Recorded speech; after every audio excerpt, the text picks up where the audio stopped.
Hi, welcome to the Astro Indra channel. Very excited to have a conversation with you guys. This is actually the take two. I did a take one and I wanted to talk about what I want to talk about. I wanted to talk about bhakti, jnana, and tantra. And the whole video was about tantra and how you could use tantra to get better and better and better. And it's so amazing where the moment I started talking about tantra, and I was doing it in a completely different setting. I was doing it in a setting where it was birds chirping, I was enjoying the moment, I was having a lot of fun. And there was a lady, apparently her name was Indra.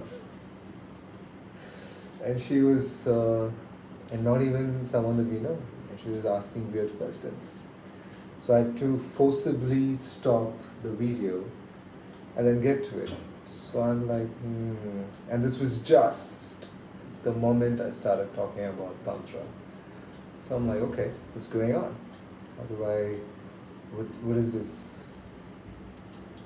So I thought, okay, let's get further into it, and let's maybe do a detailed video of Tantra and really get deeper and deeper into it. So that's essentially what this video is all about. That we're going to talk further about bhakti, jnana, and tantra. I'm going to focus very less on bhakti, very less on jnana, and go as detailed as possible on tantra, and tell you like that's so amazing that we have tantra, which is extremely advanced, and you would have never heard of a discipline of getting yourself better, advance yourself through tantra. So let's get started. So what's the first that we are actually going to talk about? We're going to talk about bhakti. So bhakti, and I'm going to keep my eyes focused on you. I'm going to make sure that all my attention is on you. I'm not going to be looking up, left, right. Am I focusing from my creativity or from my memory? None of that. I'm just going to focus on you, and we're going to have conversations about this.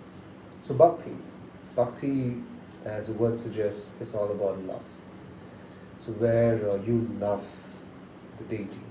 You love the deity that you actually worship, or you love the deity that you really choose. That's why it's called Ishta Devata. It's not called Kula Devata. It's called Ishta Devata. And Ishta Devata is a Devata that you absolutely love. You love, adore, and you love those characteristics. So you love to express your love to the Devata.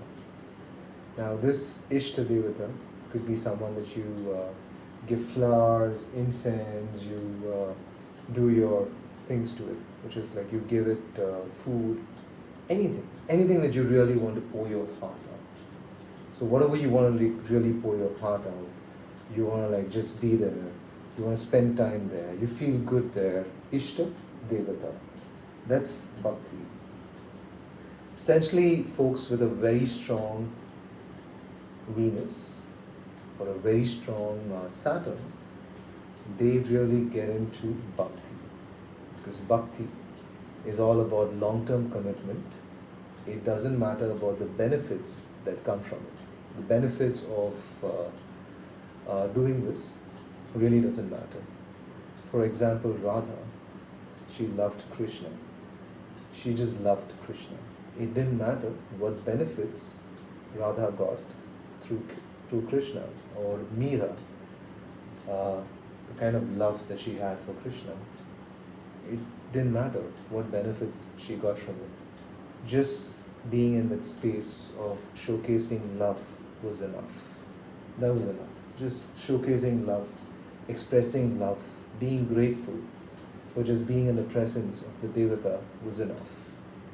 So that's essentially bhakti. And that's an amazing path as well. That's a path for people who love to be in love. That's a path for people who don't want to get too much into it. They don't want to get into the nitty-gritties of it. They don't want to get too much into the details of it. And that's essentially the path of bhakti. And typically, if you also have a very strong fifth house, where you are a hopeless romantic, if you're a hopeless romantic, you have a very strong fifth house, then none of these things matter. None of these things matter in terms of understanding, but just love, just pouring your heart out, what matters, and that's what this is all about. So that's bhakti. Now let's get to jnana, which is a path where you understand the processes, you understand the characteristics of the Devata, you understand the nuances, you understand as much as possible, you get as detailed as possible, and you get further and further into the details. Let's say there's a mantra that's given to you. You understand the mantra, you understand the meaning of the mantra, you get as deeper as possible in terms of different meanings, different nuances, you get into the tonality of it, you understand how to use it, is there a way to use it, you get into the rules, the regulations and all of that, and then you get further into it. That's jnana. Typically, when someone has a very strong Mercury, or someone who has a very strong Mars, they tend to get into jnana, because they want to understand something and then they want to do it. They want to understand the logical reasons for doing it before they get into it. So that's something that you would notice, that someone with a strong jnana, the intellect has to process it. Before the intellect processes it, they wouldn't really be able to appreciate what's going on. So very strong Mercury or mercurial energy needs to come in for you to really get to jnana. And again, a very strong ninth house, because it's all about discipline, it's about a certain process, procedures and all of that. That would help. So if you have a strong ninth house, or if you have a strong sixth house, then jnana would really work. So sixth, ninth would really work in terms of jnana, where you want to understand and you're okay with repetitions, you're okay with it, and you understand that every repetition will give you a certain benefit, and if you do this, you get this benefit. So that's essentially how the jnana, the path of jnana works. It's great. It's great for people with extremely strong Mercury. So if you're mercurial, very strong in terms of Mercury, and you have Sun and Mercury, which means you understand the power, and you use this to energize yourself, to bring yourself to a sense of brightness, then it's great. What's needed here is Mars. Because for jnana, Mars is very important. Because Mars is the one that really gets into the discipline, who gets into a certain rhythm and rigor for you to keep going further and further. For bhakti, it's Venus. For jnana, it's Mars. And now we get into the favorite topic. I hope the Take 2 video goes smoothly and we're able to get further into it. And just to ensure that there's no disturbance, I'm just going to ensure focus mode. Yeah, there you go. So that is focus mode that I just enabled to ensure that we continue on this path of Tantra exploration and Tantric exploration. Now Tantra is very, very unique to who we are. As Hindus or as people who are with Sanatana Dharma, you wouldn't find it anywhere else. Tantra goes very, very deep. And Tantra essentially means a technique. That's all. As simple as that. Tantra means technique. That's it. You use a technique to achieve a result. And there's a right-hand path, there's a left-hand path. So there are different paths to it.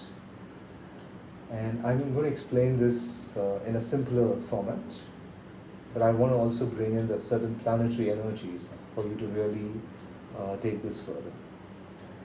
So for Tantra to really, really work extremely well, you need two very strong planets to really come in. One is you need to have Indrasyarudra. Indrasyarudra or Jupiter is a very baseline. You need to have Indrasyarudra. Rudra. Indrasyarudra. Indrasyarudra needs to be there for you to really get to the path of Tantra. That's very important. The second important factor is the Dragon King Rahu real.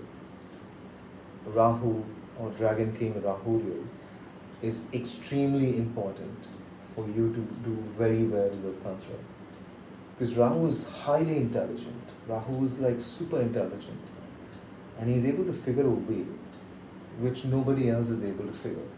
For example, Samudra Manthan, he figured a way that instead of waiting, I can change myself, I can shape shift myself and just go stand in the queue and just get it done. Where I can stand in between sun and moon and get it done. Right? So that's essentially so cool and so amazing. So then I could have just said Rahu. I could have just said if you want to do really well with Tantra, then just use Rahu. No. You need to have Indrasyarudra or Jupiter. Because what Jupiter does, and what's so amazing about Jupiter, is a sense of awareness. The moment it becomes aware of certain powers, certain capability, certain capacity, it imbibes that and it becomes that. So the moment Jupiter or Indrasyarudra saw this amazing capability that Rahu had, where it could just morph, it could shape shift, it could get things done, it immediately picked it up. It picked it up, it picked that awareness and it said, okay, great. I now have the intelligence to do all of this. I now have the mechanics to do all of this.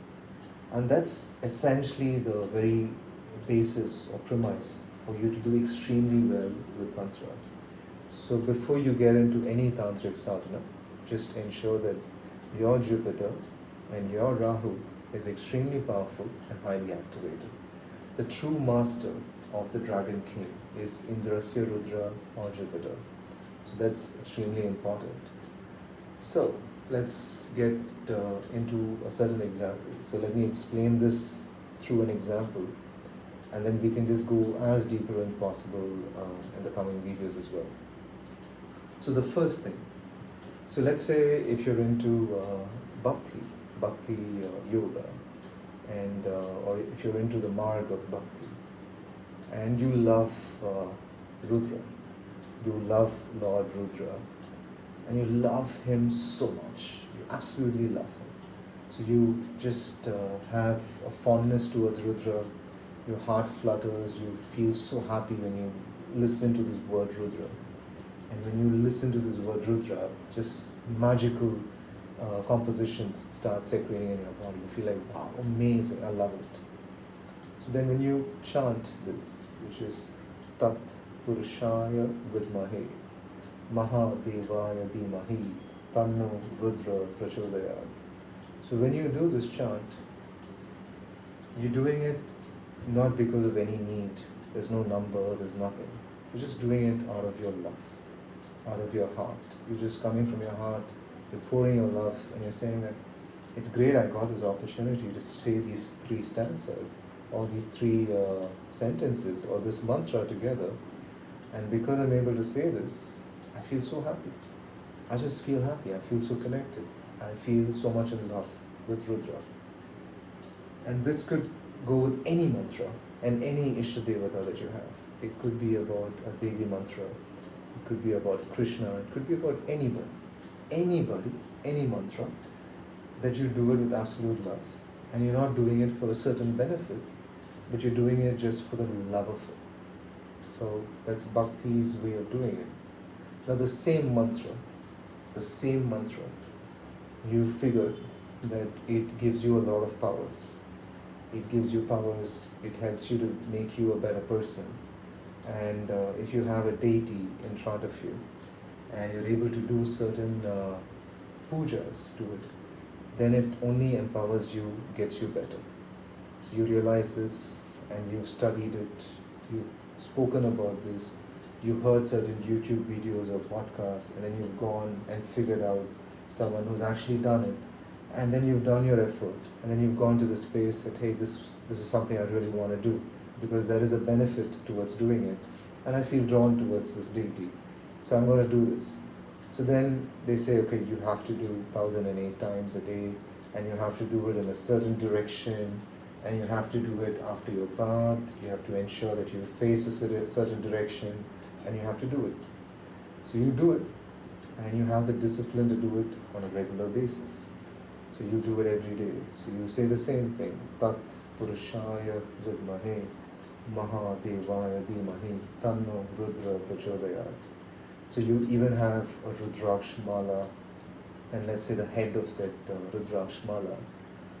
You look at what's happening in your fifth house. So you look at what's happening in your fifth house, who is the Lord of the fifth house, what kind of mukhi should I have, and where is the Lord of the fifth house sitting, right? So essentially when you're doing any mantras, look at the fifth house and look at the Lord of the fifth house. So for example, if fifth house is Jupiter, the Lord of the fifth house is Jupiter, and sitting on the fifth house, then you just wear a Panchmukhi Rudraksh and go with it. So similarly, if the Lord of the fifth is sitting in sixth, then you go with sixth. So you go with these circles. So if the Lord of the fifth is sitting in seventh, then 7 Mukhi, 8, 9, 10, 11, 12, 13, 14. Stop. So from Lagna, so let's say from fifth, you go all the way to 11, that becomes 11. Then just before that 12. Then if you hit the Lagna, then it's 13 Mukhi, 14 Mukhi, and then stop there. Then you go with 1 and 2. So just stop with 14. So that's essentially a great way for you to wear Rudraksh this way. So you look at it, everything is scientific. There's a logical explanation to it. There is research involved in it. And there's a discipline that's involved to it with a certain rigor and ferocity which you really need to do. So that's why I said someone who has extremely strong Mars can go ahead and do this. It will work really well for them because you're disciplined, you're focused, and you have a certain goal, a certain impossible goal, and you're working with the Devata to go further and further with this. Now this is not done recently, this is done for numerous thousands of years. Like great kings used to do this. Absolutely amazing kings used to do this. There used to be stories where you've seen it in many movies as well. But there has been stories on it where a king is making this tapasya or puja in front of a devi and saying, I'm going to do this sadhana, and as I do this sadhana, I want this benefit. This is the benefit that I'm really looking to have. And then the puja is done, the benefit is given. They get the benefit and then they go ahead with it. Even for preparing for battle, there is a certain routine, there's a certain way to do certain things, which is what they do. They do a certain sacrifice and they go ahead and do this. Now this was done even at times of Rudra Mahadevi. There's even a movie that captures this. Shivaji Maharaj, Chhatrapati Shivaji Maharaj used to do this absolutely amazing way that he actually channelized the Devi energy and got this done. So all these great kings used to do this. They had a certain way of doing it and they just went ahead and did it. And there was a benefit, there's an action, and there's a reward to it. You do the action in a certain way, you get a reward in a certain way. Now this is amazing. Like just these two paths are so amazing and so brilliant. But imagine Tantra. Tantra is like so out of this world that it's amazing that you have this capability to even be there. Now this same mantra, I'm not going to change the mantra, I'm just going to say the same mantra. Now you, with the realm of Tantra, You are the deity. So you are the deity. You are the devata. And the way you're going to do that is you're going to do this mantra chanting slowly. And you're going to do it slowly.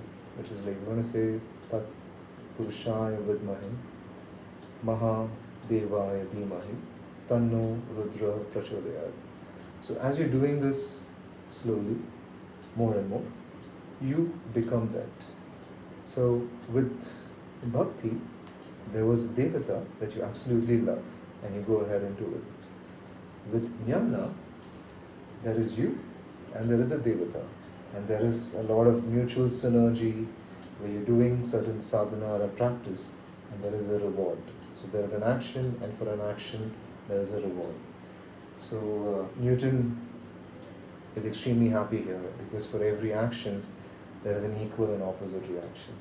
So whoever loves Newton would be like, yes, I love it because I'm doing an action and I'm getting a reaction. Like, yes, amazing.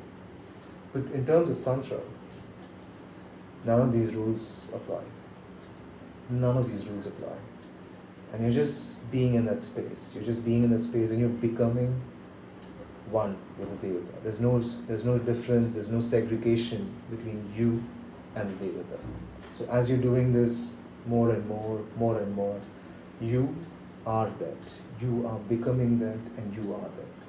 So there's no difference between you and the devata. Now there could be a lot of things in terms of ego, or do you think you're the devata? None of that.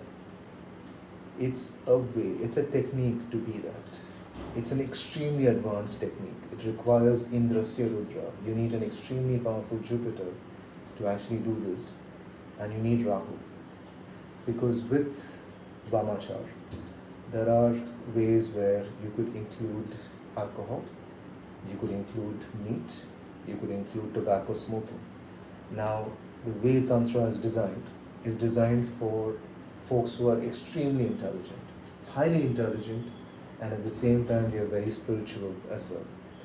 So Tantra is essentially designed in such a way that it takes you towards your path and it also takes you away from your path. So imagine that bhakti is you have a beautiful, let's say you have an amazing cycle. You love nature, you're one with nature, and you're pedaling slowly, you're enjoying yourself, you're having a great time, and you're going with it. You're having a good time with it. So it's you're at your own pace, nobody's telling you what to do. You're on a cycle, you're on a path, and you enjoy it, and it's just a way for you to showcase your love. That's it. That's essentially where the bhakti comes in. Jnana is like, let's say you're on a bike. You're on a bike, really fast bike, and you're like going and you're like speeding and just going with it, right? So that's essentially where the things are. The risk is higher compared to a cycle. The risk is obviously higher, and you have good brakes and all of that. And because you have good technique and you have discipline and you have Mars to really tell you that there's rigor, there's a certain pattern to do it. So all that is there. But when it comes to Tantra, it's like taking a Ferrari. It's like taking a Ferrari or a Lamborghini or a Bentley or any of it, like these hypercars, these supercars, and you're just going for it, you're just gunning for it. And here, if you don't know to really drive the car very well, because it's extremely sophisticated and complicated. So one, you need to be extremely intelligent, you need to be competent, you need to be powerful to even get that vehicle. So which means that you need to be a billionaire, you need to be a millionaire, and you need to really have achieved something to get there. So even for Tantra, your body must be in top shape.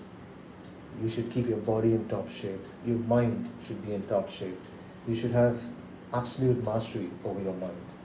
You should have mastery over your mind. And this is a great way to introduce moon as well. So let's say very strong moon is essential. It's a very foundation. So absolutely strong moon, a very strong body. You need to be very, very strong from a physical angle and disciplined as well. And then when you're able to bring in Rahu, you will be able to appreciate how you're able to go away from it, but it's still taking you further into the tantric path. So here, as all of this is happening, like let's say you're experiencing tobacco, you're experiencing alcohol, and you're able to still chant this mantra, Tat Purushaya Vidmahe Maha Devaya Dhimahi Tanno Rudra Prachodaya. And you're able to bring that in, you're able to take it in, you're able to go through this. This changes you. This changes you. You become that. It changes your life completely. And you do this because you love doing this. And you do this because you feel this technique is something that really, really works for you. So this is not for everyone. This is not for everyone. Like I said, first things first, Jupiter. Extremely strong Jupiter. Indrasyarudra should be amazingly strong. Without Indrasyarudra being super strong, Tantra becomes a fashion. Just becomes a fashion statement. And just Jupiter is not, because Jupiter is looking at something even more powerful than the moon. Because moon is giving you a certain foundation. Rahu is breaking those foundations and going so far away than what moon offers. So that's essentially where Rahu comes in. Because Rahu is able to take this beyond. Rahu is able to take it so beyond that is unbelievable. So that's essentially where it's Jupiter and Rahu. It is essential for Tantra to really work as deeply as possible. And then it's the same. So then here, it's like as you're sleeping, you're saying this mantra. The moment you wake up, you're saying this mantra. And as you're doing this, you are becoming this. The mantra is everything. The mantra is everything. The mantra is the devata. The mantra is a process. The mantra is everything. And whatever activity that you're doing, let's say you're offered any of these, for example, alcohol, cigarettes, or any of it.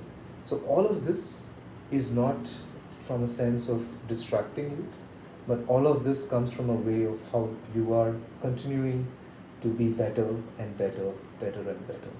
So it's amazing that we actually have this kind of discipline here in our world, that it's available for us to use and practice. So that's all I have to say. It's amazing. I'm doing it the second time, and I'm happy to go deeper and deeper into it. The whole Tantric series is something that I love doing it, but we'll keep it as a baseline, we'll keep it as level 1, and then we'll get further and further into it to see how the kind of response I get and how we want to take it. Then we'll kind of go further from it. So very happy and excited that I'm able to share this information with you. Happy and excited that we're able to have these type of conversations. And all this is still related with, so if you're very strong with astrology, these things become easier for you to grasp, easier for you to follow, and easier for you to become the master of. And it's not about being overconfident, it's not about being underconfident, it's about being confident.